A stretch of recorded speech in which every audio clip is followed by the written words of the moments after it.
వందనాలు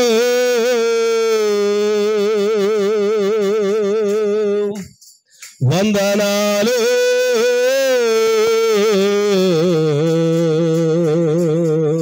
రాజాది రాజానికే వందనాలు. చప్పట్లు. రవి కోటి తేజానికే వందనాలు.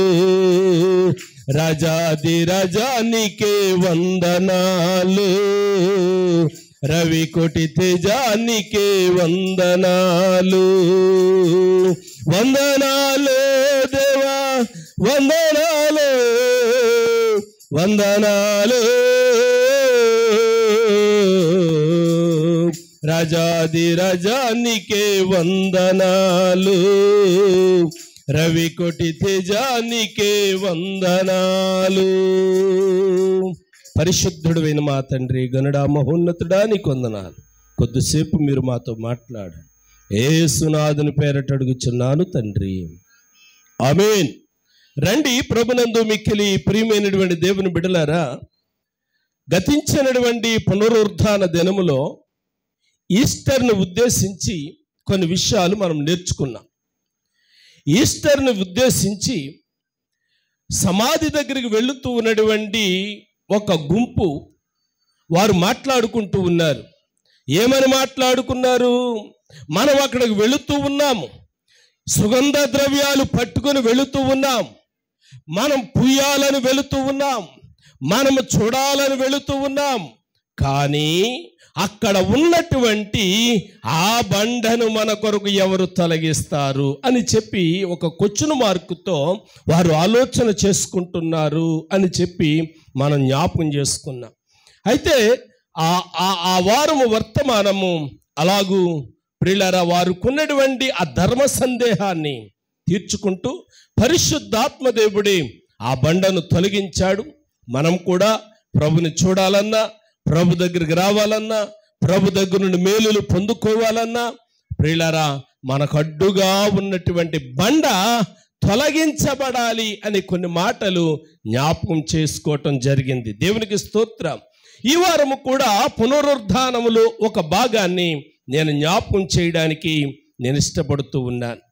పరిశుద్ధాత్మ దేవుడు క్రీస్తు ప్రభు వారు తండ్రి కుమారునిగా క్రీస్తు ప్రభువుగా పరలోకా నుండి భూలోకానికి అరుదించి ఆయన 3.5 సంవత్సరాలు సువార్త పరిచర్యలో ఆయన ఉన్నారు. ఎన్ని సంవత్సరాలమ్మా? 3.5 సంవత్సరాలు ఆయన సువార్త పరిచర్యలో ఉన్నారు. ఈ 3.5 సంవత్సరాల పరిచర్యలో అనేక మందిని శిష్యులను ఆయన చేసుకున్నాడు. ఒక దఫాలో 12 మంది శిష్యులను చేసుకున్నాడు. ఆ తదుపరి 70 మంది శిష్యులను ఏర్పాటు చేసుకున్నాడు. 70 మందినేమో ఇద్దరేసి చొప్పున ఇంటింటికి పంపించారు. 12 మందిని ఆయన దగ్గర పెట్టుకున్నాడు.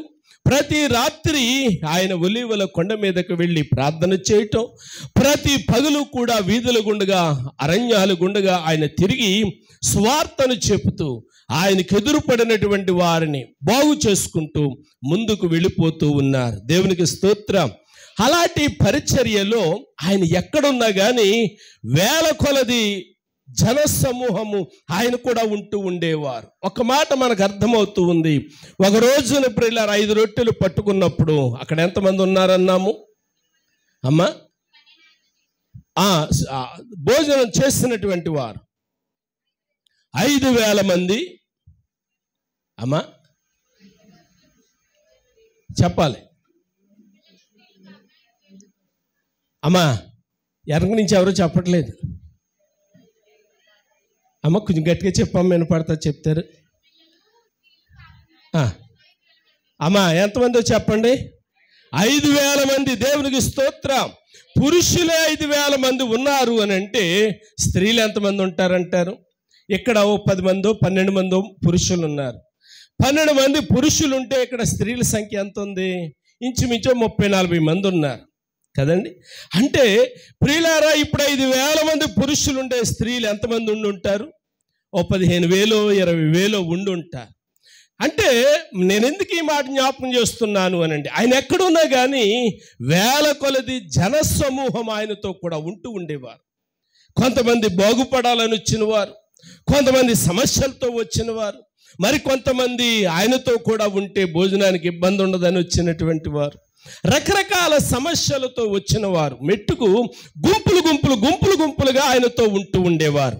కానీ ప్రియులారా, ఎప్పుడైతే ఆయన ప్రియులారా శిలువ మరణానికి అప్పగించుకోవలసినటువంటి పరిస్థితి వస్తుందని ఆయన ముందుగానే యోహాను సువార్తలో 14 అధ్యాయం దగ్గర నుండి ఆయన జ్ఞాపకం చేయటం మొదలుపెట్టిన తర్వాత సైన్యము ప్రియులారా, సమూహము ప్రియులారా కొద్దిగా ఆయన్ని విడిచి వెళ్ళిపోతూ ఉన్నారు. శిష్యులను కూడా ఒకరోజు అడుగుతాడు, మీరు కూడా వెళ్ళిపోవాలనుకుంటే మీరు కూడా వెళ్ళొచ్చు అని చెప్పి.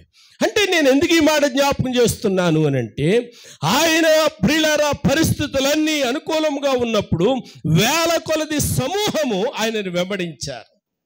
కానీ ప్రతికూలత ముందుంది అనుకున్నప్పుడు అనేకులు ఆయనను విడిచి వెళ్ళిపోయారు. కానీ ఎవరు ఉన్నా లేకపోయినా యేసు ప్రభుతో కూడా ఉన్నటువంటి కొన్ని గుంపులు ఉన్నాయి.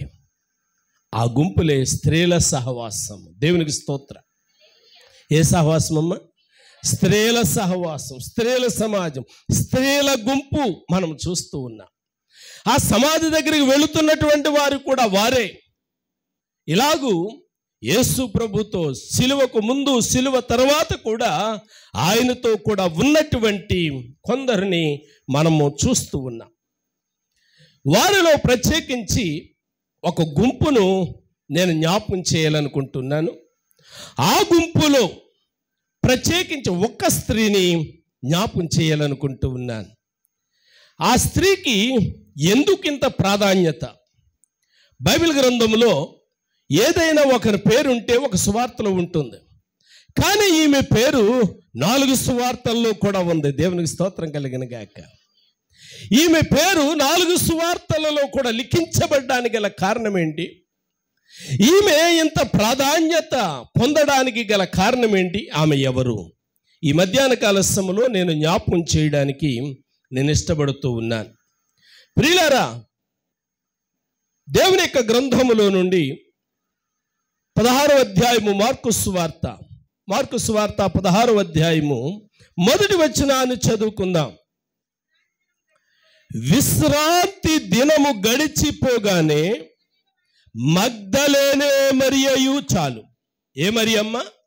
మగ్దలేనే మరియయు. 9వ వచనానికి వద్దాం. ఆదివారము తెల్లవారినప్పుడు యేసు లేచి తాను 7 దయ్యములను వెళ్ళగొట్టిన మగ్దలేనే మరియకు, చాలు. 16వ అధ్యాయంలో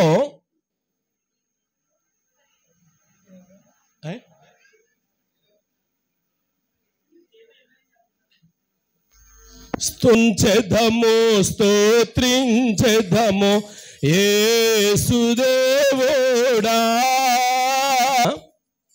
గమనించగలిగితే 2 వచనాలు మనం చదివాం. అమ్మ వస్తారులే, వెళ్ళిన వారు ఉన్నారు కదా, వస్తారు. వాక్యం వినండి ప్రియులారా. అబ్బాయికి కొంచెం హల్లెలూయా. వినండి ప్రియమైనటువంటి దేవుని బిడ్డలారా. ఇప్పుడు 2 మాటలు మనం చదివాం. 16వ అధ్యాయము మొదటి వచనంలో విశ్రాంతి దినము గడిచిపోగానే మగ్దలేనే మరియ. 9వ వచనములో యేసుక్రీస్తు ప్రభువారు 7 దయ్యాలు వెళ్ళగొట్టిన మగ్దలేనే మరియ. ఇక్కడ ఒక స్త్రీ మనం చూస్తున్నాం. ఈమె కీ రోల్. ఈమె చాలా 4 సువార్తలలో కూడా ప్రాధాన్యత సంతరించుకున్నటువంటి స్త్రీ. ఈమె ఎవరు అని అంటే మగ్దలేనే మరియ అని వ్రాయబడింది. మగ్దలేనే మరియ అంటే మరియ అనేది పేరు అన్న సంగతి మనకు తెలుసు. మగ్దలేనే అంటే ఇంటి పేరు అంటారా? అంటే కొందరిని ఇంటి పేరుతో పిలుస్తూ ఉంటారు, కొందరిని ఊరి పేరుతో కూడా పిలుస్తూ ఉంటారు. కానీ ఇక్కడ మనం చూస్తే మగ్దలేనే మరియా అని ఆమెను పిలుస్తూ ఉన్నారు. కొన్ని ఊర్ల పేర్లు ఎలాగుంటాయంటే ఉన్న ఊరిని మనం మార్చేస్తూ ఉంటాం. రాజమండ్రి ఉంది, నిజానికి అది రాజమండ్రి కాదు, రాజమహేంద్రవరం. ఎంతమంది అంటారు? నాతో సహా ఎవరు బహుశా అనరు. రాజమండ్రి అంటాం. గుడిమెల్లంక ఉంది. ఏమంటారు? గుడవల్లంక. కొన్ని అక్షరాలు తీసేస్తాం, కొన్ని అక్షరాలు కలిపేస్తాం. ఈ మగ్దలేనే అనే పేరు కూడా అది ఊరి పేరు. ఊరిని బట్టి, ఆ ఊరి పేరుని బట్టి ఆమెకు ఫేమస్ చేసేశారు. మగ్దలేనే అనేది ఊరి పేరు. నిజానికి బైబిల్లో కూడా మగ్దలేనే కాదు ఊరి పేరు. ఊరి పేరు కూడా మగ్దలేనే కాదు. మరేంటి ఆ ఊరి పేరు? ఆ ఊరి పేరు ఏమని రాయబడి ఉంది? మత్తయి సువార్త 15వ అధ్యాయంలో కొన్ని ఊర్లకి 2-3 పేర్లు ఉంటూ ఉంటాయి. ఇక్కడ ఈ మగ్దలేనే అనే పేరును గురించి మనం ఆలోచన చేస్తే 15వ అధ్యాయము 39వ వచనములో ఇలా వ్రాయబడి ఉంది. తరువాత ఆయన జన సమూహములను పంపివేసి దోణి ఎక్కి మగదాను ప్రాంతములకు వచ్చి, అంటే ఆ అసలు పేరేంటి? మగదాను. ప్రాంతం యొక్క పేరు మగదాను. ఈమెను గురించి ఒక 4 విషయాలు నేను మీకు జ్ఞాపకం చెయ్యాలి అని చెప్పి నేను ఇష్టపడుతూ ఉన్నాను. ఈమె ఊరు మగదాను ప్రాంతం. ఈ ఊరికి మరో పేరు కూడా ఉంది. మార్కు సువార్తలో 8వ అధ్యాయం చూస్తే 10వ వచనంలో దల్మనూత అనే పేరు కూడా ఈ ఊరికే 8-10లో కనబడుతూ ఉంది.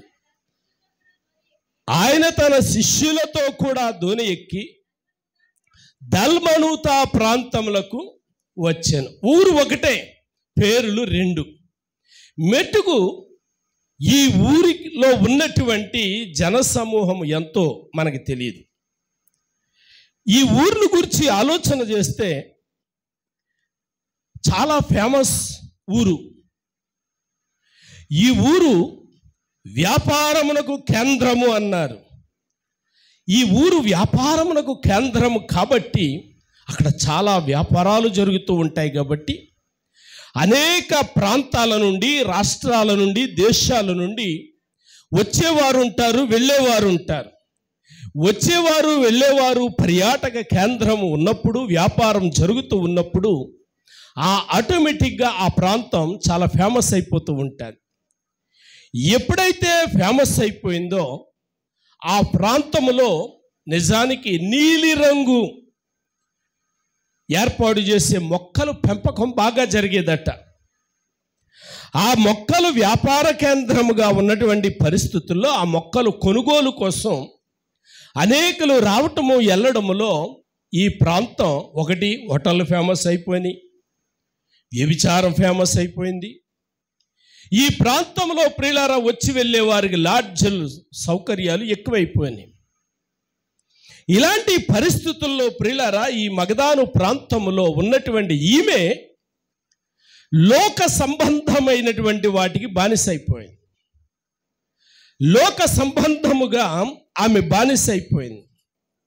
ఎలాంటి బానిసైపోయింది అని అంటే చరిత్రలో ఏమని రాశారంటే, ఈ మగదాను ప్రాంతము ఎలాంటి నీలిరంగులు అమ్ముతూ అనేక ప్రజలను వ్యాపారం వైపు మళ్ళిస్తూ ఉందో, ఈ మగదాను ప్రాంతంలో ఉన్నటువంటి మరియ కూడా తన అందము చేత అనేకులను ఆకర్షించి ఆమె బ్రతుకును పాడు చేసుకుంది అని చెప్పి మగదాను ప్రాంతంలో ఉన్నటువంటి మరియను గురించి బైబిల్ పండితులు జ్ఞాపకం చేస్తూ ఉన్నారు. అయితే ఈ మగదాను ప్రాంతంలో ఉన్నటువంటి ఈ మరియను గురించి 4 విషయాలు ప్రియులారా నేను జ్ఞాపకం చేస్తాను. మొదటి విషయం ఏంటి అని కనుక ఆలోచన చేస్తే, ఆమె తన జీవితమును చేతులా పాడు చేసుకున్నటువంటి స్త్రీ. అందమునకు ఆకర్షితురాలై పేతురు మహాశయుడు అంటాడు మొదటి పత్రికలో 23వ వచనంలో, మొదటి పేతురు 1వ అధ్యాయం 23వ వచనములో ఇలాగంటాడు,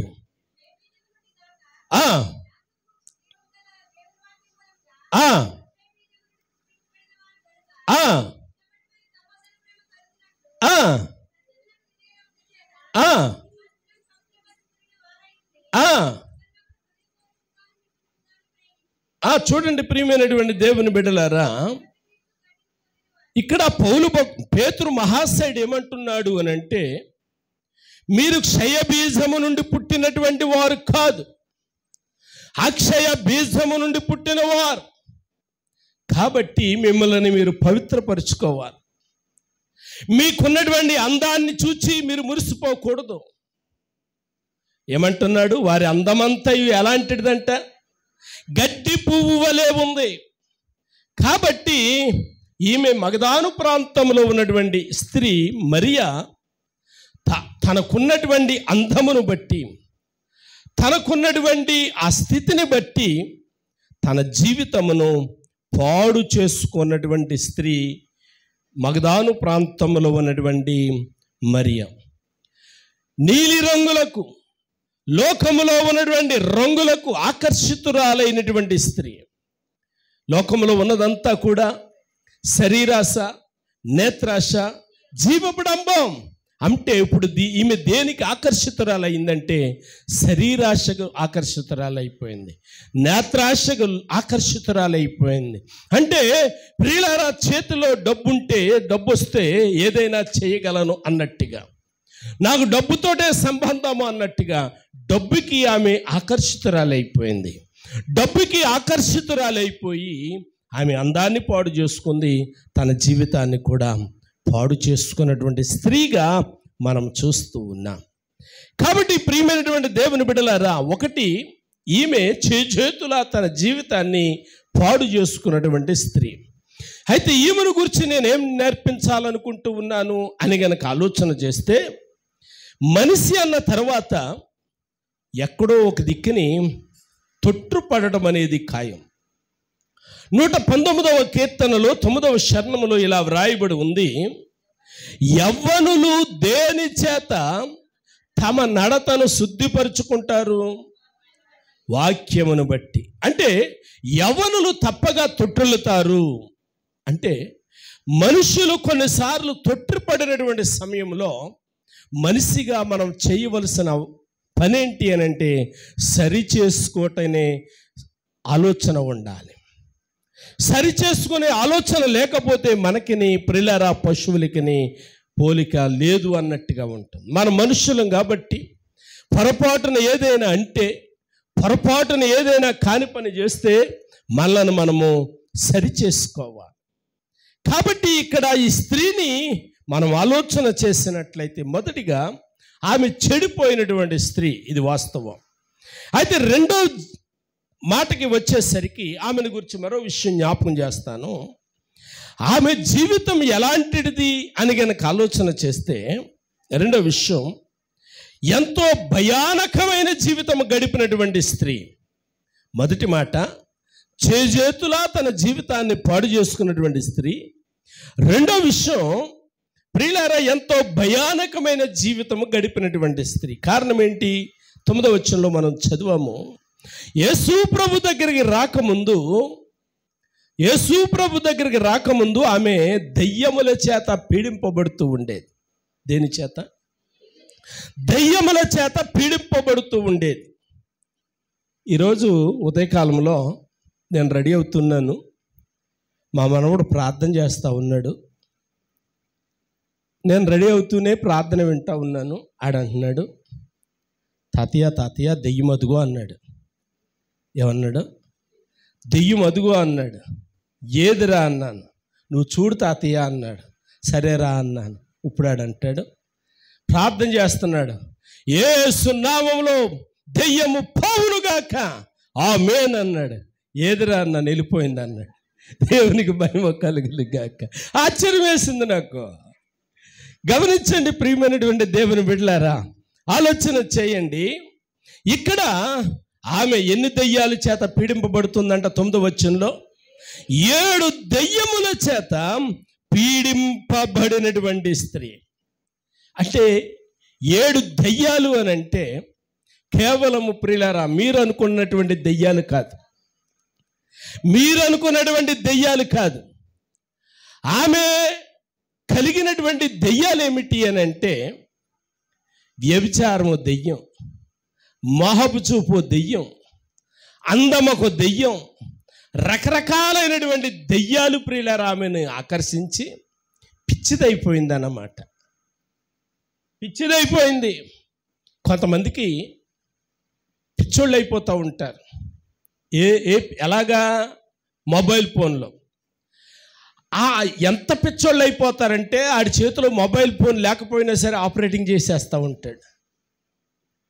చేతిలో మొబైల్ ఫోన్ లేకపోయినా రవీర్ణ చేతిలో మొబైల్ ఫోన్ లేకపోయినా ఆపరేటింగ్ చేసేస్తూ ఉంటాడు. ఎవరో సోషల్ మీడియాలో పెట్టారు, చూసుంటారు. ఏమండి? అంటే పిచ్చోళ్ళు అన్నమాట. ఈమెకు కూడా 7 దెయ్యాలు పట్టుకున్నాయి. ఈ 7 దెయ్యాలను బట్టి ఈమెకి ఉన్నటువంటి అందమేవో దెయ్యం, ఈమెకున్నటువంటి మనసో దెయ్యం, ఈమెకున్నటువంటి ఆశవో దెయ్యం.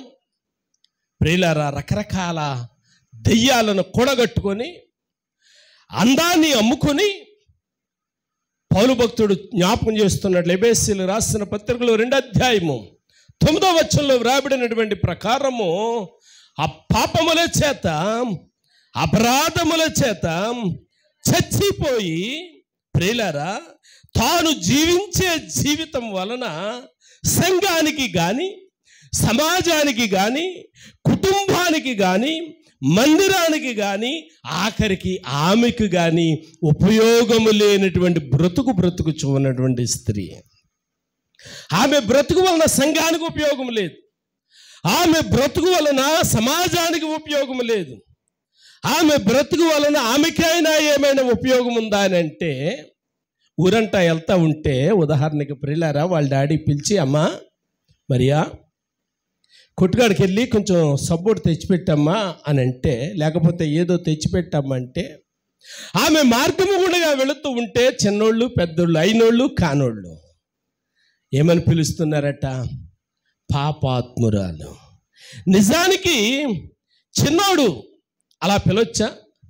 కానీ అంత లోకువైపోయింది ఆమె జీవితం అంత హేళన పాలైపోయింది, ఆమె జీవితం అంత నవ్వుల పాలైపోయింది.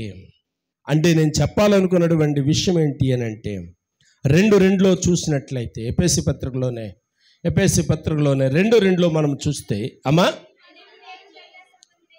అయినను దేవుడు కరుణా సంపన్నుడయ్యుండి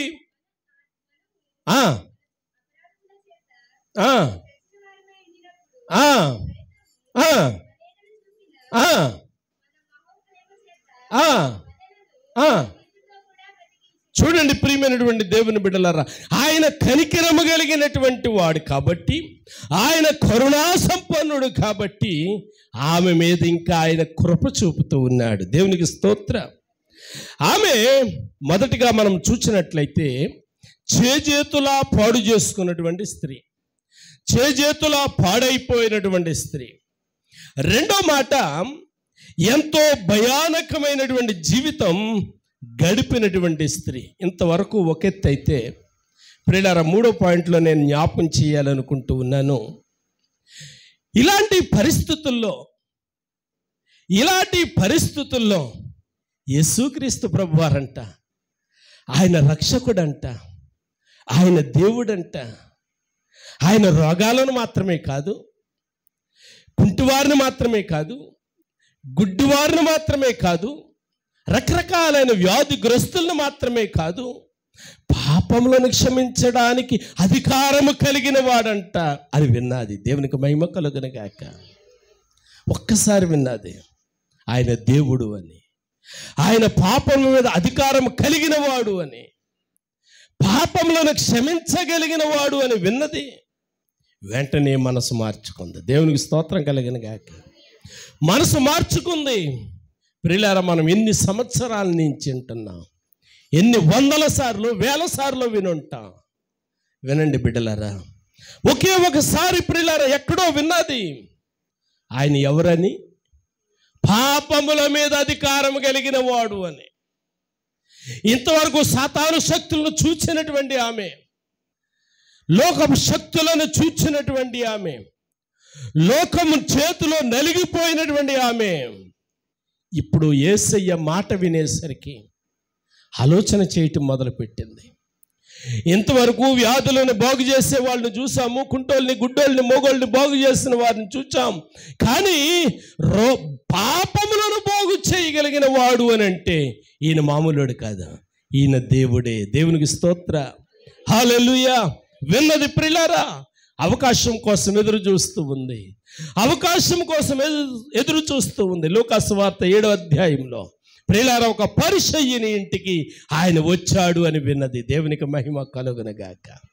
పరిసయ్యుని ఇంటికి వచ్చాడు అని విన్నది ఆలస్యం చేయలేదు బిడ్డలారా, ఆలస్యం చేయలేదు. వెంటనే వెంటనే వెంటనే ఏం చేసింది అని గనక ఆలోచన చేసినట్లయితే, ఆయన ఏ ఇంటిలో ఉన్నాడని విన్నాదో ప్రియులారా, ఆయనను గూర్చి మరింత తెలుసుకోవటానికి అక్కడికి వెళ్ళాలి అని చెప్పి నిర్ణయం చేసుకుంది, వెళ్ళింది. నిజానికి ప్రియులారా, నిజానికి ఇప్పుడు కిరణ్ గారు ఉన్నారు, ఎమ్మెల్యే గారిని పిలిచి ఆయనకు ఆతిథ్యం ఇవ్వాలని ఇంట్లో కూర్చోబెట్టారు. ఇప్పుడు నాకు కిరణ్ గారు తెలుసు, కిరణ్ గారి ఇంటికి నేను వెళ్ళాను. ఇప్పుడు లోపలేమో ఎమ్మెల్యే గారు ఉన్నారు, లోపల ఎమ్మెల్యే గారు దగ్గరికి నేను కలవాలి అని అంటే ఇప్పుడు కిరణ్ గారి యొక్క పర్మిషన్ లేకుండా నేను లోపలికి వెళ్ళలేను. నాకు తెలిసినప్పటికీ కూడా అలాంటిది ఒక పాపాత్మురాలు అక్కడికి వచ్చింది. ఇప్పుడు ఆమె ఆ పరిసయ్యుని ఇంటికి వచ్చి, అయ్యా యేసుబాబులో అనున్నాడంట, నేను వెళ్తాను సార్ అంటే వెళ్ళనిస్తాడంటారా? వెళ్ళనివ్వడం. నేను అనుకుంటూ ఉన్నానికే అపాయింట్మెంటు లేదనమాట. ఆయన ఇంటిలో ఉన్నాడని తెలియగానే నేరుగా ఇంటిలోనికి వచ్చేసింది. దేవునికి స్తోత్ర, హల్లెలూయా. నేరుగా ఇంటిలోనికి వచ్చి ప్రియులారా ఏం చేస్తుంది అని అంటే పశ్చాత్తాపపడడం ప్రారంభించింది. ప్రియులారా ఏడవడం ప్రారంభించింది, కన్నీరు కార్చడం ప్రారంభించింది, తన అపరాధాలు ఒప్పుకోవడం ప్రారంభించింది. దేవునికి స్తోత్ర. తన తప్పిదాలు ఒప్పుకోవడం ప్రారంభించింది, తన అతిక్రమాలు విడిచిపెట్టడం ప్రారంభించింది. దేవునికి స్తోత్ర. మొదటిగా మనం చూస్తున్నాము, చేజేతులా తన జీవితాన్ని పాడు చేసుకున్నటువంటి ఆమె. కానీ రెండో మాట, ఎంతో భయానకమైనటువంటి జీవితం గడిపినటువంటి ఆమె అయినా ఎప్పుడైతే యేసు ప్రభుని గురించి విన్నదో ఆమెకున్నటువంటి ఆలోచన మూడో మాటలో విడుదల పొందాలి అనే ఆశ. దేవునికి స్తోత్రం. ప్రియులారా, దేవుని యొక్క సన్నిధిలో అందరూ తొలగిపోయినటువంటి వారు అని రోమీయులకు రాసిన పత్రికలో 3వ అధ్యాయము 11వ వచనంలో పౌలు భక్తుడు అంటాడు, నీతిమంతుడు లేడు, ఒక్కడును లేడు. ప్రియులారా, అలాంటప్పుడు ఆ స్త్రీని మనం వేలు పెట్టి చూపించడానికి సరిపోతామా? సరిపో. అలాగైతే ఇప్పుడు ఆమెకున్నటువంటి ఆలోచన మనకి ఉండాలి. ఆమెకే ఆలోచన ఉంది, నీతిమంతుడు లేడు, నేను కూడా నీతిమంతురాలను కాదు, పాపముల చేత అపరాధముల చేత చచ్చిన దానాను.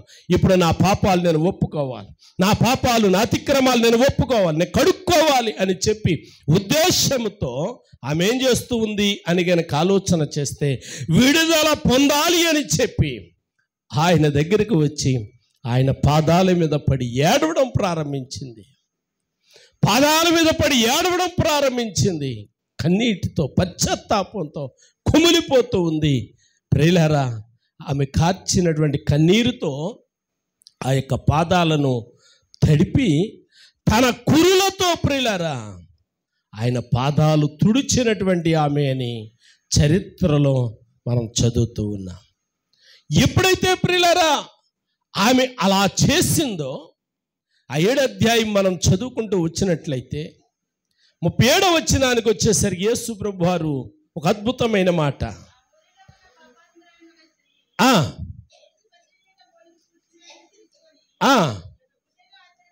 అక్కడి నుంచి అది ప్రారంభమవుతూ ఉంది కదండి. ఆఖరికి వచ్చేసరికి ఆమె విస్తారముగా ప్రేమించను గనుక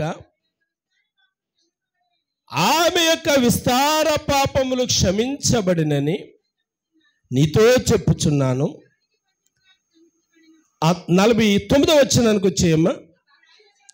అప్పుడు ఆయనతో కూడా భోజన పంక్తిని కూర్చుండున్న వారు పాపములు క్షమించుచున్న ఈతడెవడని తమలో తాము అనుకొనసాగిరి. అందుకాయన నీ విశ్వాసము నిన్ను రక్షించెను, సమాధానము గలదానవై వెళ్ళుమని ఆ స్త్రీతో చెప్పాను. ప్రియులారా, మూడవదిగా మనం ఆలోచన చేస్తే ఆమెను గురించి మనం చదువుతూ ఉన్నాం. దారి తొలగినటువంటి ఆమె, దేవునికి అయిష్టమైన కార్యాలు చేసినటువంటి ఆమె, తనకు తానుగా తన జీవితాన్ని పాడు చేసుకున్నటువంటి ఆమె. కానీ ఆలోచన చేసింది, నా అపరాధములను క్షమించగలిగిన వాడెవడు, నా పాపములను క్షమించగలిగినటువంటి వాడెవడు అని చెప్పి ఆలోచన చేసింది. ఇదిగో ఫలానా దిక్కుని యేసు ప్రభు వారు ఉన్నారట, ఆయన పాపాలను క్షమిస్తున్నాడట అని వినగానే ఆయన దగ్గరకు వచ్చి పశ్చాత్తాపపడడం ప్రారంభించింది. దేవునికి స్తోత్రం. యవన బిడ్డలు చాలామంది ఉన్నారు. ఆలోచన చేయండి ఒకసారి, దేవుని యొక్క వాక్యాన్ని వినండి ఒక్కసారి. ప్రియులారా, యవన కాలంలో రకరకాలైనటువంటి ఆలోచనలు మనసులను పాడు చేస్తూ ఉంటాయి, మనుషుల్ని పాడు చేస్తూ ఉంటాయి, ప్రేమ ఆప్యాయతలకు దూరం చేసేస్తూ ఉంటాయి. అంత అయితేనే కానీ, మా ఊరిలో మాట అంటారు, సవరం అయితేనే కానీ వివరం రాదంటారు. చేతులు కాలకముందే ప్రియులారా, యవన బిడ్డలారా, అర్థం చేసుకోండి. దేవుని పాదాల దగ్గరికి రండి, దేవుని పాదాలు పట్టుకోండి, దేవుని యొక్క సన్నిధిలో గోజాడండి. పాపాత్మురాలైనటువంటి ఆ మరియ పొందుకున్నటువంటి క్షమాపణ ప్రియులారా మనము పొందుకోవాలి. నేను ఆమె చేసినటువంటి అపరాధాలు గుర్తు చేయడానికి ఈ మాటలు జ్ఞాపకం చేయట్లేదు. ఆమె చేసిన పాపం మీకు తెలియాలి అని నేను చెప్పట్లేదు. ఆమె అపరాధము చేసిన మాట వాస్తవం, ఒప్పుకోవటం ప్రారంభించింది. ఎందుకో తెలుసా? సామెతల గ్రంథం 28వ అధ్యాయంలో వ్రాయబడి ఉంది, ఆ అపరాధాలు కానీ అతిక్రమాలు కానీ ప్రియులారా దాచిపెట్టేవాడు వర్ధిల్లాడు. దేవునికి స్తోత్రం కలిగిన గాక.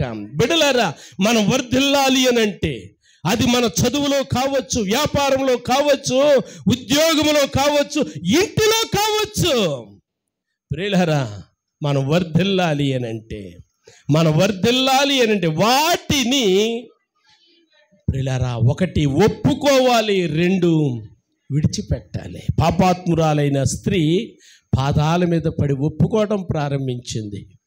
అయ్యా, నేను చేసింది తప్పు, ఇదిగో ఇంతవరకు నేను నా ఒళ్ళు అమ్ముకున్నాను, ఇంతవరకు నేను నా అపరాధాలు చేశాను, అయ్యా నేను ఒప్పుకుంటూ ఉన్నాను నా అతిక్రమాల్ని, ఏదైతే నేను ఒప్పుకుంటూ ఉన్నానో ఇప్పుడే విడిచిపెడుతూ ఉన్నాను అని చెప్పి యేసు ప్రభు యొక్క పాదాల దగ్గర ఆమె మనవి చేస్తున్నప్పుడు యేసు ప్రభు ఇచ్చినటువంటి గొప్ప ఆశీర్వాదం, సమాధానము గల దానివై పొమ్ము. దేవుని స్తోత్రం. సమాధానము గల దానివై పొమ్ము. అప్పటి నుంచి ప్రియులారా, యేసు ప్రభుని ప్రేమించడం, యేసు ప్రభు యొక్క బోధలు వినడం, యేసు ప్రభుని అనుసరించడం, ఆ కుటుంబమును గురించి మనం చూస్తూ ఉన్నాం. మునుపు విడుదల లేదు. కానీ పౌలు భక్తుడు అన్నట్టు ఎఫెసీయులకు రాసిన పత్రికలో 2వ అధ్యాయంలో ఆ 1, 2, 3, 4 వచనాల్లో అన్నట్టుగా ప్రియులారా, నిజమే, ఒకప్పుడు చచ్చిన వారమే, ఒకప్పుడు అవిధేయతకు లోనైన వారమే, ఒకప్పుడు దేవుని ఉగ్రతకు పాలైన వారమే. కానీ ఎప్పుడైతే ఒప్పుకున్నామో, ఎప్పుడైతే ప్రియులారా విడిచిపెట్టామో, మనం ఏమైపోయాము అని అంటే కనికరించబడ్డాం. కాబట్టి నేను జ్ఞాపకం చేయాలనుకున్న మాట ఏంటి అని అంటే, కనికరించబడినటువంటి స్త్రీ, విడుదల పొందినటువంటి స్త్రీ. దేవునికి స్తోత్ర. మొదటి మాట చెప్తారా ప్రియులారా, తన జీవితమును పాడు చేసుకున్నటువంటి స్త్రీ. కారణం ఆమెకు అందం, ఆమె యొక్క ప్రియులారా దురాశ ఆమెను పాడు చేసింది. అయితే ఒక్కసారి ఆలోచన చేసింది. రెండో మాట, దెయ్యాల చేత పీడింపబడుతున్నటువంటి ఆమె ఆలోచన చేసింది. అందరూ బాగున్నారు కదా, నా వరకు వచ్చినప్పటికీ ఎందుకు ఇలాగా ఆలోచన చేసింది. ఎప్పుడైతే ఆలోచన చేసిందో ప్రియులారా, ఆమె ఆలోచన క్రీస్తు వైపు నడిపించింది, క్రీస్తు దగ్గరికి నడిపించింది. ప్రియులారా, ఎవ్వరు కూడా ప్రియులారా నిన్ను క్రీస్తు దగ్గరికి రమ్మని చెప్పటమే కానీ చేయు పట్టుకుని లాక్కి రాలేరు కదా. ఒక రైతు తన దూడను ప్రియులారా నీళ్లు తాగించడానికి మెడలో తాడు కట్టి చెరువు దాకా తీసుకుని వెళ్ళగలుగుతాడు, చెరువులో దింపగలుగుతాడు, నీళ్లు తాగించలేడు కదా. అలాగే బిడలారా, వాక్యము చెప్పటము మా పని. వింటూ ఉన్నటువంటి మీరు ఆలోచన చెయ్యాలి, వింటూ ఉన్నటువంటి మీరు పరివర్తన చెందాలి. ఈరోజు మరియను జ్ఞాపకం చేసుకుంటే, మగ్దలేనే మరియను జ్ఞాపకం చేసుకుంటే, ఆమె ఉన్నటువంటి ఊరును బట్టి తన ఉల్లు అమ్ముకుందేమో, ఇల్లు అమ్ముకుందేమో, ప్రియులారా తన బుద్ధులు అమ్ముకుందేమో, తన జీవితాన్ని అమ్ముకుంది, భ్రష్టురాలయ్యింది. కానీ ఇలాగైపోవడానికి కారణం ఏంటి అని ఆలోచన చేయటం మొదలుపెట్టి, దేవునికి దూరం అయిపోవడానికి, నా జీవితం శాపగ్రస్తం అయిపోవడానికి కారణం ఏంటి ఆలోచన చేసింది. ఓహో ఇది కదాగాని చెప్పి ఆయన దగ్గరకు వచ్చింది, పశ్చాత్తాపపడ్డది. ప్రియమైనటువంటి దేవుని బిడ్డలారా, ఒప్పుకున్నది, ఒప్పుకున్నటువంటి వాటిని విడిచిపెట్టింది. ఇప్పుడు యేసు ప్రభు అన్నాడు, అమ్మా నువ్వు విడుదల పొందావు, సమాధానము కలిగిన వెళ్ళన్నాడు. దేవునికి స్తోత్ర. మరి ఎంతమందికి ప్రియులారా సమాధానం ఉంది అంతరంగంలో? ప్రియులారా నిజంగా ఇప్పుడు మందిరంలో కనబడుతున్నటువంటి చిరునవ్వు ఇంట్లో ఉండగలుగుతూ ఉందా? ఒంటరిగా ఉంటూ ఉన్నప్పుడు ఈ నవ్వు మన ముఖం మీద కనబడుతూ ఉందా?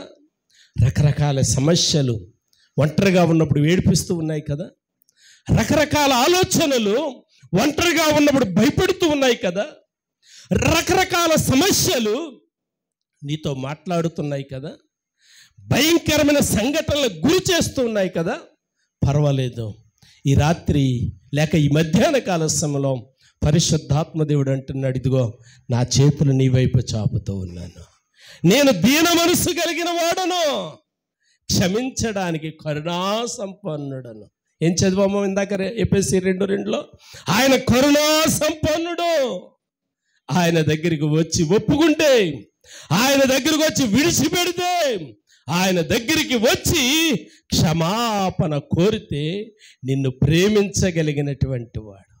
లోకం ద్వేషించవచ్చు, కానీ ఆయన ప్రేమిస్తూ ఉన్నాడు. దేవునికి స్తోత్రం కలుగును గాక. 4వ మాట పరిచయం చేసి విడిచిపెట్టేస్తాను. ప్రియులారా, విడుదల పొందిన తర్వాత ప్రభువు కొరకు సమర్పించుకున్న స్త్రీ. అబ్బా, ఇది నేను చెప్పాలనుకుంటూ ఉన్నాను. ముందు జీవితం ప్రియులారా, గతంలో మన బ్రతుకులు ఎలాంటివి అనంటే, పౌలు భక్తుడు అన్నాడు కదా, దేవునికి దూరస్తులం, అవిధేయత చేత, అపరాధముల చేత చచ్చిపోయినటువంటి వారం. కానీ దేవుని దగ్గరికి వచ్చిన తర్వాత విడిపించబడ్డాము ప్రియులారా, శుద్ధి చేయబడ్డాము, కనికరించబడ్డాము. ఇప్పుడు కనికరించబడిన జీవితాలు ఏం చేయాలి? 10 మంది యేసు ప్రభు దగ్గరికి వచ్చారు, కుష్ఠరోగులు కదమ్మా. 10 మంది కుష్ఠరోగులు వచ్చారు, అడుగుతా ఉన్నారు, అయ్యా నీకు ఇష్టమైతే మమ్మను శుద్ధినిగా చేయన్నారు. యేసు ప్రభు వారు అన్నారు, నాకు ఇష్టమే, మీరు శుద్ధులు కండి అన్నారు. అయితే మీరు మందిరంలోనికి వెళ్ళి మోషే నియమించిన కానుకని చెల్లించి మీరు రండి అన్నాడు. ప్రియులారా, తమ్మని దగ్గరికి ఏం లేదు, కృతజ్ఞత లేదు, ప్రభు దగ్గరికి రావాలన్నటువంటి ఆలోచన లేదు.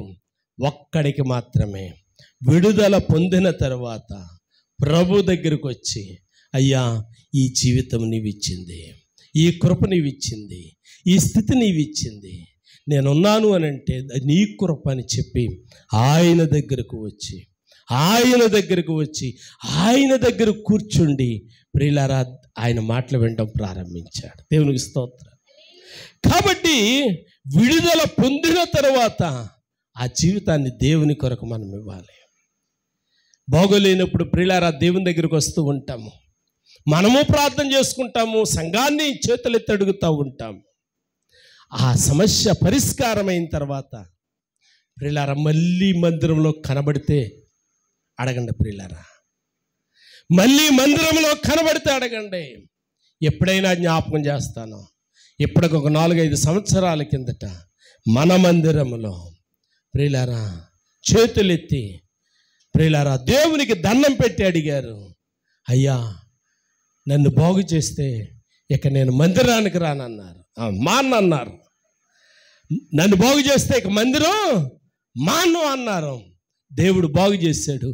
మందిరానికి వస్తే వినండి ప్రియమైనటువంటి దేవుని బిడ్డలారా, ఎప్పుడైనా పేరు జ్ఞాపకం చేస్తా, ఆలోచన చేయండి. లోగడ మీరు గమనించండి ప్రియమైనటువంటి దేవుని బిడ్డలారా, దేవుడు నీ మీద కనికరము చూపుతూ ఉన్నాడు అని అంటే ఇలాగే కనికరం చూపుతాడు అనుకోకండి సుమా. దేవుడు కృప చూపుతూ ఉన్నాడు అని అంటే ఇలాగే కొనసాగుతుంది అనుకోకండి సుమా. ఆయన ఎంత కరుణా సంపన్నుడో ప్రియులారా, అంత భయంకరమైనటువంటి తీర్పునిచ్చేవాడు. దేవునికి స్తోత్రం కలుగును గాక. దయాదాక్షిణ్యాలు లేనటువంటి వాడై ఆ సింహాసనం మీద కూర్చుండి అంటా ఉన్నాడు, శపించబడిన వారులారా గుండాకపోయింది వాళ్ళకి. అయ్యా మా ఇంటికి ఎప్పుడొచ్చావు చెప్పు అంటా ఉన్నారు. మాటలేదు యేసు ప్రభు దగ్గర నుంచి. ఒకటే సమాధానం, ఇదిగో ఇప్పుడు నేనున్నట్టుగానే నేను నీ దగ్గరకు వస్తాను అనుకున్నావా? నా రూపంలో నా సేవకుడు వచ్చాడు, విశ్వాసులు వచ్చారు. ఎవరిని ప్రేమించావు నువ్వు? ఎవరి మాట ఆలకించావు నువ్వు? సేవకుడి మాట ఆలకించావా? విశ్వాసుల మాట ఆలకించావా? ప్రియులారా, సేవకుడు మాత్రమే కాదు సుమా, సేవకుడిని మాత్రమే కాదు సుమా, సంఘాన్ని కూడా ఆయన లెక్క కడతా ఉన్నాడు. ఇదిగో నీ దగ్గరికి సంఘం వచ్చింది, నీ దగ్గరికి సంఘం వచ్చింది. ప్రియులారా, ఎవరైనా ఆసుపత్రిలో ఉన్నప్పుడు 10 మంది కట్టకట్టుకుని వెళ్తారు, చూసి ప్రార్థన చేసి వద్దామని. దేవుడు దాన్ని కూడా లెక్క కడతా ఉన్నారు. ఇదిగో నువ్వు మంచం మీద ఉన్నప్పుడు చచ్చిపోతావని డాక్టర్ గారు చెప్పారు. ఇదిగో సంఘం 10 మంది కట్టకట్టుకుని వచ్చి ప్రార్థన చేసి వెళ్ళారు. వాళ్ళు విజ్ఞాపన చేశారు కాబట్టి నేను కనికరించాను నిన్ను. వాళ్ళు విజ్ఞాపన చేశారు కాబట్టి నీ మీద దయ చూపించాను నేను. డాక్టర్ గారు వేసిన మందులను బట్టి కాదు అని ఆయన జ్ఞాపకం చేయబోతూ ఉన్నాడు. అప్పుడు వీళ్ళు అడుగుతున్నారు, నాయన నువ్వెప్పుడు వచ్చావు మా దగ్గరికి? యేసయ్య అంటున్నాడు, అదిగో సంఘాన్ని పంపించాను కదా నీ దగ్గరికి, సంఘాన్ని పంపించాను కదా. వినండి ప్రియులారా, ఇప్పుడు ఈమె విడుదల పొందుకొనిన తర్వాత ప్రభువు కొరకు సమర్పించుకున్నటువంటి స్త్రీ. కొరింథీ 2వ పత్రికలో 5వ అధ్యాయంలో పౌలు మహాశయుడు అంటాడు, ఎవడైనను క్రీస్తునందున్న ఎడల వాడు నూతన సృష్టి. ఇప్పుడు ఆమె నూతన పరచబడింది. ఆమెకు భయం లేదు. దారంట వెళ్తే ఏయ్ పాపాత్మురాలా పిలుస్తాడన్న భయం లేదు. ఒకవేళ పిలిచినా లెక్క లేదు. కారణం ఏంటో తెలుసా? ఇప్పుడు కడగబడింది. దేవునికి స్తోత్రం కలుగును గాక. కడగబడింది. ఎందుచేత అని కనుక ఆలోచన చేస్తే ఎవరి దగ్గర ఒప్పుకోవాలో వారి దగ్గర ఒప్పుకుంది. ఒక మాట చెప్పి నేను ముగించేస్తాను. ఒక రైతు దగ్గర, లేకపోతే ఒక మంచి ఉన్నతమైన వ్యక్తి దగ్గర, ఒక సంపన్నుడైనటువంటి వాని దగ్గర 2 వ్యక్తులు పనిచేస్తూ ఉన్నారు. ఒకడు ఇంట్లో పనిచేస్తాడు, ఒకడు బయట పనిచేస్తాడు. అంటే ఆ గార్డెన్ ఇంటి చుట్టూ ఉన్నటువంటి పరిసరాల్లో పనిచేసేవాడు ఒకడు, ఇంట్లో పనిచేసేవాడు ఒకడు. ఓ రోజున ప్రియులారా, గార్డెన్లో ఇంట్లో పరిసరాల్లో పనిచేసేవాడు కొంచెం చిరాకుతో కోపంతో పనిచేస్తూ తనకున్నటువంటి రాజుగారికి ఉన్నటువంటి ఆ కోడెలలో ప్రియులారా ఒక కోడిని కొట్టాడట. కొడితే అనుకోని రీతిగా చచ్చిపోయింది. చచ్చిపోతే భయపడి గబగబా పట్టుకెళ్ళి కప్పెట్టేశాడంట. భయపడి కప్పెట్టేస్తే ఎందుకు అనుకోని రీతిగా ఇంట్లో పనిచేసేవాడు అప్పుడే కిచెన్లో ఉన్నాడేమో, కొండలు కడుక్కుంటున్నాడేమో. మరి కిచెన్లోంచి అలా చూసేసరికి ఈ సన్నివేశం అంతా కనబడుతుందంట. ఏది? చంపేయటము, పట్టుకెళ్ళి గొయ్యతవ్వి పాతి పెట్టేయటము అంతా కూడా చూస్తూ ఉన్నాడంట. అదే సమయంలో ఎందుకో రాజుగారి పైన కుర్చీ వేసుకుని ప్రియులారా కూర్చుని పేపర్ చదువుకుంటున్నారంట. ఆయన కూడా ఆ సన్నివేశాన్ని చూచాడట. రాజుగారు చూశారు, ఇంట్లో పనుడు కూడా చూచాడు. రాజుగారు ప్రియులారా మౌనంగా ఉన్నారు. కానీ వంటింట్లో పనిచేసేవాడు భయపెడతా ఉన్నాడు. రేపటి నుంచి నువ్వు నీ పని చేసుకుంటూ నా పని కూడా చేసి పెట్టాలన్నాడట. అదేంటి? నీది నీదే, నాది నాదే అంటే భయపెడతా ఉన్నాడంట. నిన్న జరిగింది నేను రాజుగారికి చెప్పనా? వద్దొద్దు, చెప్పొద్దు, నీ పని కూడా చేసి పెడతాను. చేసి పెడుతున్నాడు. చాలా కాలం అయిపోయింది. ప్రియులారా, రోజు రోజుకి విసిగించేస్తున్నాడు. ఇప్పుడు చిరాకు వచ్చేసింది. అనుకున్నాడు, అసలు వీడి దగ్గర మనం భయపడే కంటే రాజుగారి దగ్గరికి వెళ్ళి చెప్పేసి క్షమాపణ పొందెత్తే బాగుంటుంది కదా అని రాజుగారి దగ్గరికి వెళ్ళే రోజున అలా కూర్చుని ఉంటే కాళ్ళ మీద పడిపోయాడంట. రాజుగారికి అర్థం కాలేదు, జ్ఞాపకం కూడా లేదంట. రాజుగారు రే లెగదీసి, రే ఎందుకు ఏడుతున్నావురా చెప్పరా అన్నాడంట. ఈయన లెగట్లేదంట, కాళ్ళు వదిలి పెడతలేదంట. ఒరే అసలు నీకేమయ్యిందా చెప్పరా అంటే ఎట్టకాలగా ఏడ్చి చాలాసేపు ఏడ్చిన తర్వాత ఇప్పుడు లేచి చెప్తున్నాడంట, అయ్యా ఇప్పటికి చాలా నెలల కిందట ఇలా జరిగింది, ఇలా చేశాను అంటే, ప్రియులారా దానికోసం నేను క్షమాపణ కోరుతున్నాను అంటే రాజుగారు అన్నారట, ఒరే నేను ఆ రోజునే పైనుండి చూశానురా, పనివారు ఏదో కొంచెం ఆవేశంలో ఏదో జరిగింది అని చెప్పి నేను ఆ రోజునే నేను క్షమించేశాను రా అన్నాడట. ఇప్పుడు వీడు అనుకుంటున్నాడంట, అయ్యి బాబోయ్ ఆ రోజునే రాజుగారికి చెప్పుంటే ఎంత బాగుండిపోయాను, ఇంతకాలం వీడి బట్టలు ఉతికి పెట్టాను, వీడి కొండల కడిగి పెట్టాను, వీడికి సేకర చేసి పెట్టాను అని బాధపడుతున్నాడంట. సరే వచ్చేసాడు, ఇప్పుడు చాలా హ్యాపీగా ప్రియులారా తోటలో పని చేసుకుంటున్నాడంట. మన్నాడు ప్రియులారా వంటింట్లో పనిచేసేవాడు పిలిచాడంట, రే రెడీగా ఉన్నాయి బట్టలు, రెడీగా ఉన్నాయి కొండలో, నేను కడగను అన్నాడంట. చెప్పమంటావా, చెప్పుకో అన్నాడంట. వీడికి అర్థం కాలేదంట, ఏంటి ఎంత ధైర్యంగా మాట్లాడుతున్నాడు ఏంటి అడిగాడట. ప్రియులారా అప్పుడు అన్నాడంట, నిన్న రాజుగారికి అంతా చెప్పేశాను అన్నాడంట. ప్రియులారా గమనించండి, మధ్యవర్తుల దగ్గర చెప్పుకుంటే పాపాన్ని కప్పుకున్నట్టే, అదే దేవుని దగ్గర చెప్పుకుంటే ఒప్పుకున్నట్టే. ఒప్పుకున్న దాన్ని విడిచిపెడితే పాపాత్మురాలికి ఇచ్చినటువంటి ఒక జయ జీవితం. ప్రారంభంలో తప్పుడు అడుగులేసిన ఆమె కావచ్చు, ప్రారంభంలో ప్రియులారా తనకు తాను ఆవేశం కలిగించున్న స్త్రీ కావచ్చు, కానీ ఆఖరిలో ప్రియులారా దేవుని కొరకు ఉపయోగపడిన స్త్రీ. ఆమె రక్షించబడిన తర్వాత ఆ బేతనియా ప్రాంతం వచ్చినప్పుడల్లా యేసు ప్రభు సేద తీర్చుకోవడానికి ఆతిథ్యం ఇస్తూ ఉండేవారు. అంత మాత్రమే కాదు, ఆయన మరణించిన తర్వాత కూడా ఆయన సమాధి దగ్గరికి వెళ్ళి మొదటిగా ప్రియులారా చూసిన సాక్షి ఎవరంటే ఈ మరియా. 4 సువార్తలలో ప్రియులారా ఆమె పేరు లిఖించబడ్డది. కారణం ప్రియులారా తప్పక తుట్టిల్లుతారు, కానీ ఆమె చేసిన ఒక అద్భుతమైన పని ఏంటి అని అంటే ఆమె చేసినది ఒప్పుకుంది, పశ్చాత్తాపపడ్డది. పశ్చాత్తాపపడిన తర్వాత విడిచిపెట్టింది. 32వ కీర్తనలో మొదటి వచనంలో ఇలా వ్రాయబడి ఉంది, తన పాపం తన అతిక్రమములకు పరిహారము నొందినవాడు ధన్యుడు. తల వంచండి, కన్నులు మూయండి. మరి నువ్వు పరిహారం పొందావా? నువ్వు క్షమించబడ్డావా? నువ్వు విడిపించబడ్డావా? నీవు విడుదల పొందావా? ఒకసారి ఆలోచన చేయండి. ప్రియులారా ఇంకా మనం దాచుకుంటే అపవాది మనతో చెలగాటమాడుతూ ఉంటుంది, అపవాది మనల్ని భయపెడుతూ ఉంటుంది, అపవాది దేవునికి నిన్ను దూరం చేసేస్తూ ఉంటుంది. అయితే ఈ మధ్యాహ్న కాల సమయంలో ఒక్కసారి ఎవరి బిడ్డలారా ఏమి వినుచున్నారో జాగ్రత్త. మీరు వింటున్నటువంటి దానిని నిశ్చయం చేసుకుందాం. పరిశుద్ధుడైన మా తండ్రి, గనుడవైన మా ప్రభువానికి వందనాలు. విన్న వర్తమానం బిడ్డలకు దీవెనకరంగా చేయండి. యేసు నామమున అడుగుచు ఉన్నాను తండ్రి, ఆమేన్. అందరం